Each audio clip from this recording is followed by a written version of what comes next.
Good day, everyone! Welcome to the last week of quarter 3. Once again, I am Teacher MD.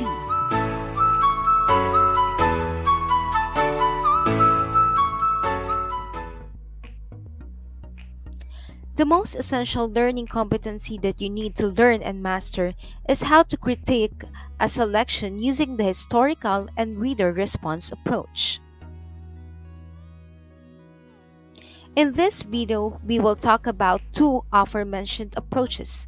Ano ba ang kaibahan nito sa mga nauna na nating natalakay? Historical approach sees literature as both a reflection and a product of the times and circumstances in which it is written. Sa madaling salita, ipinagpapalagay sa approach na ito na ang isang akda ay refleksyon o produkto ng panahon at pagkakataon kung kailan ito nilikha.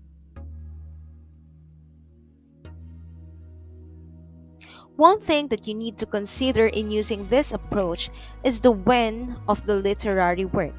Mabuting usisain at alamin mo kung kailan o anong panahon ba nilikha ang isang akda. Next, know the events that are happening or that happened at the time of writing. Magsaliksik ka tungkol sa mga kaganapan noong panahon na sinulat o sinusulat ang akda. Halimbawa, meron bang pandemya noong panahon na isinulat ang kwento? Meron bang gera? Mayroon bang pang-aapi o pananakop na nagaganap at iba pa? Third, know the ideas circulating at the time of writing.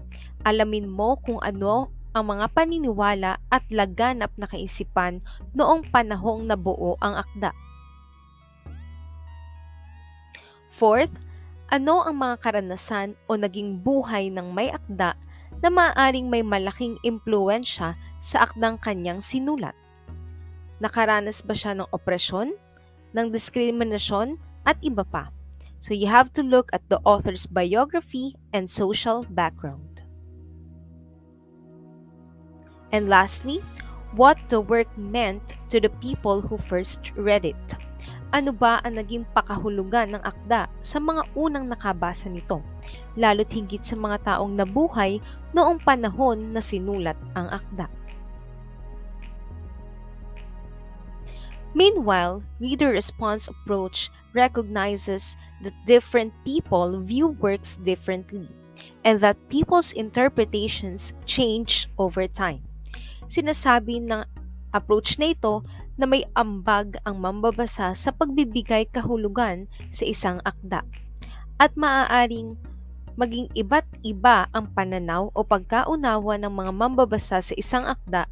Nangyayari ito sapagkat may kanya-kanya tayong karanasan o experiences. Likewise, this approach believes that literature may be judged according to how the reader perceives the literary work instead of what the author intends.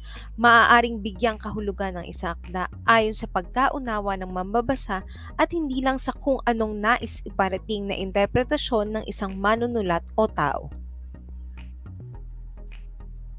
Furthermore, this approach believes that the text itself has no meaning until it is read by a reader. The reader creates the meaning. Ipinupunto dito ang mahalagang ugnayan ng mambabasa at akda gaya ng tula o kwento.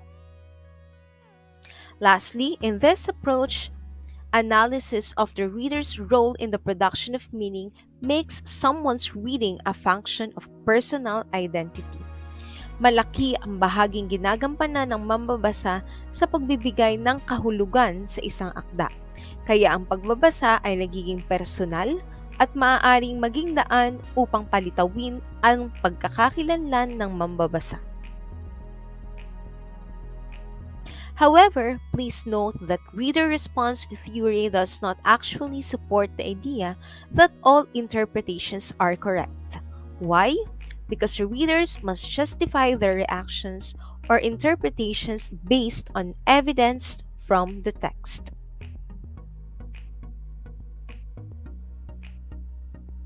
Now, let us look at the tasks in your learner's packet. In task 1, you have to read and analyze the given sets of questions. In set A, we have, how does the work reflect the time when it was written? Another, does the story show or contradict prevailing values of the period? And number 3, what historical influences helped shape the form and content of the story? While in set B, we have, how does the author provide information or details to make the story seem realistic? Number 2, what real life people or events are you reminded of by the characters or events in the story? Explain why. And number 3, why do you think the author wrote the story? After analyzing the questions, you have to write down their three differences. Kailangan mong magbigay ng mga napansin mong pinagkaiba ng mga tanong sa set A at set B. So, ano ang pagkakaiba ng set A at set B? Don't forget to write your answers on your answer sheet or on a piece of paper if you did not receive any. Let's move now with task 3 in the assimilation part. You have to find words related to each approach and write them down inside the circles. So these are the circles that you will complete. A while ago, I explained the two concepts. Now, you have to write words that you can associate with each of the two approaches. Anong mga salita ang maaari nating iugnay pag sinabing historical approach? At ano naman pag sinabing reader-response approach?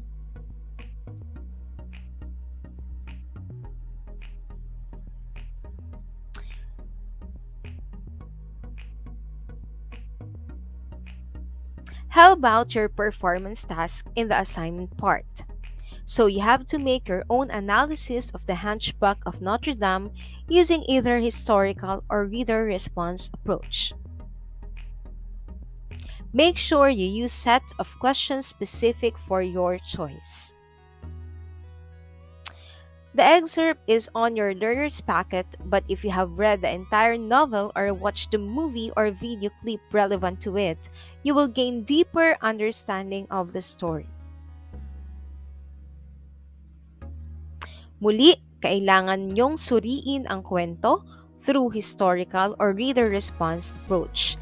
Limitahan ang inyong pagsusuri o sanaysay sa 150 words lamang.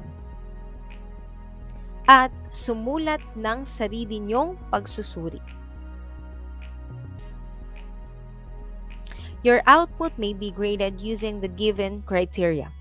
Content, nilalaman ng inyong pagsusuri, lalo't higit kung tama ba ito sa approach na inyong napili. Structure, including coherence and unity, tamang pagkakasunod-sunod at kaisahan ng inyong ideya at talata. And style and originality, estilo, paraan at pagka-orihinal ng inyong gawa. And that's it.